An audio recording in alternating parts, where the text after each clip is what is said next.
Reporting sir 2024 release ஆன இந்த 2 படங்களுமே ஆஹா ஓஹோ த்ரில்லர் படங்கள்லாம் கிடையாது. ஆனால் டெஃபினெட்லி ஓடிடியில் ஒன் டைம் பார்க்குறதுக்கு ஒர்த்தான படங்கள் தான். முதல் படம் சட்டம் என் கையில், சதீஷ் ஹீரோவாக நடித்த படம். இதோடைய ஒன்லைன் கதை, சதீஷ் வந்து ஒரு கேப் டிரைவர். அவர் ஒரு நாள் ஒரு ட்ரங்க் அண்ட் டிரைவ் கேஸில் போலீஸ்கிட்ட மாட்டுறாரு. போலீஸ் அவரை ஸ்டேஷனுக்கு கூட்டு வராங்க. அந்த ஸ்டேஷன்லேயே அவரோட காரையும் பார்க் பண்ணி வச்சுருக்காங்க. அந்த காருக்குள்ள டிக்கிக்குள்ள ஒரு டெட் பாடி இருக்கு. அது யாரு, அவரை கொன்னது யாரு, இது ஒரு பக்கம் இருக்க, அந்த சம்பவம் நடந்து கொஞ்ச நேரத்திலேயே அந்த ஊர்ல இன்னொரு இளம்பெண் கொலை செய்யப்பட்டு கிடக்குறாங்க. அதையும் போலீஸ் என்கொயரி பண்றாங்க. இந்த ரெண்டுக்குமான சம்பந்தம் என்ன, நடந்தது என்ன, இதுதான் இந்த படத்தோட கதை. இது ஒரு மர்டர் மிஸ்ட்ரி படம் மாதிரி இருந்தாலும் இதுக்குள்ள ஒரு 2 போலீஸ் ஆஃபீஸர்ஸ்க்குள்ள உள்ள ஈகோ கிளாஷ் ஒன்று வச்சிருப்பாங்க. அந்த எலமெண்ட் உண்மையிலேயே சூப்பராக ஒர்க் அவுட் ஆயிடுச்சு.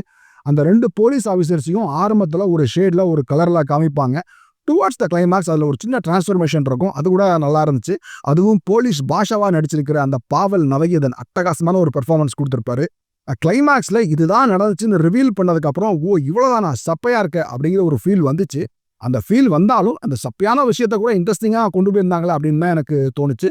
படத்துடைய ப்ரொடக்ஷன் வேல்யூ, பிஜிஎம் அதெல்லாம் அவ்வளோ சொல்லிக்கிற மாதிரி இருக்காது. ஓகேவாக தான் இருக்கும். இது ஒரு சாலிடான த்ரில்லர். 2வது படம் ஓர் நொடி. இந்த படத்துடைய ஒன்லைன் கதை, ஒரு அம்மா போலீஸ் ஸ்டேஷனுக்கு போயிட்டு என் புருஷனை காணோம் அப்படின்னு கம்ப்ளைண்ட் பண்ணுறாங்க. ஹீரோ தமன் அவர் தான் அந்த கேஸை என்கொயரி பண்ணுறாரு. அவரும் ஒரு கந்துவட்டிக்காரனை கூட்டு வர்றாரு. ஏன்னா அவர் சம்மந்தப்பட்டிருப்பாருன்னு ஸ்ட்ராங்காக நம்புறாரு. இந்த படத்துலையும் இந்த சம்பவம் நடந்த கொஞ்ச நேரத்திலேயே இன்னொரு இளம்பெண் கொலை செய்யப்பட்டு கண்டுபிடிக்கிறாங்க. அந்த கேஸையும் அதே போலீஸ் ஆஃபீஸர் என்கொயரி பண்ணுறாரு. இங்கே என்ன நடந்துச்சு அப்படிங்கிறதான் இந்த படத்தோட கதை. எனக்கு இந்த படத்தில் பிடிச்ச விஷயமே, நம்ம இவராக இருக்கும் அவராக இருக்கும், இந்த கேஸும் அந்த கேஸும் இப்படி சம்மந்தப்பட்டிருக்கலாம் அப்படின்னு என்னெல்லாமோ கெஸ் பண்ணியிருப்போம்.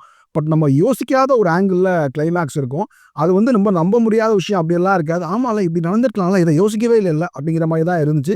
நீங்கள் அந்த கேரக்டர் வேணால் கெஸ் பண்ணலாம், இவர் இன்னோவாக இருக்கலாம், அவர் ஆயிருக்கலாம் அப்படின்னு.